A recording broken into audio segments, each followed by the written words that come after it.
Hello সবাইকে সবাই কেমন আছো। এটা ছিল 31 তারিখের ব্লগ। আমি চলে গিয়েছিলাম সকাল সকাল উঠে দুর্গাপুর রেল স্টেশন। সেখান থেকে আমার হাজব্যান্ড গিয়ে নিয়ে আসে, কারণ আমার সেদিনকে একটা শ্যুট ছিল হোটেল মাঙ্গলিকে সিটি সেন্টারে।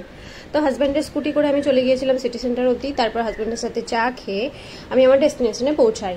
আমাদের কল টাইম দেওয়া ছিল 8:30, তাই যথারীতি আমাকে রাঁচি ধরেই বেরিয়ে পড়তে হয়েছিল, কারণ রাঁচি ছাড়া তার পরের ট্রেনটাতে আমি গেলে অনেক লেট হয়ে যেত।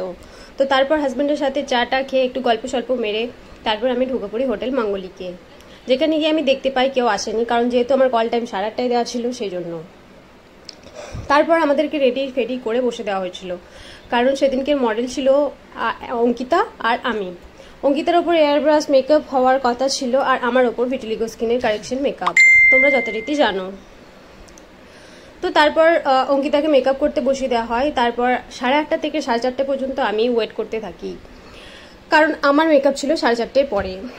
তো তারপর অনেক লেট হয়ে গিয়েছিল আমার মেকআপ উঠতে উঠতে। আমি পৌঁছে যাই রেল স্টেশনে আবার, যেখানে গিয়ে দেখতে পাই আমার যে ট্রেনে বাড়ি ফেরার কথা ছিল সেই ট্রেন বেরিয়ে গেছে। তারপর আবার 10:30টায় ট্রেন আছে। তো 10:30 অবধি আমি স্টেশনে অপেক্ষা করতে থাকি। হাজব্যান্ডকে ফোন করি নিয়ে যাওয়ার জন্য, কিন্তু হাজব্যান্ডের নাইট শিফট ছিল।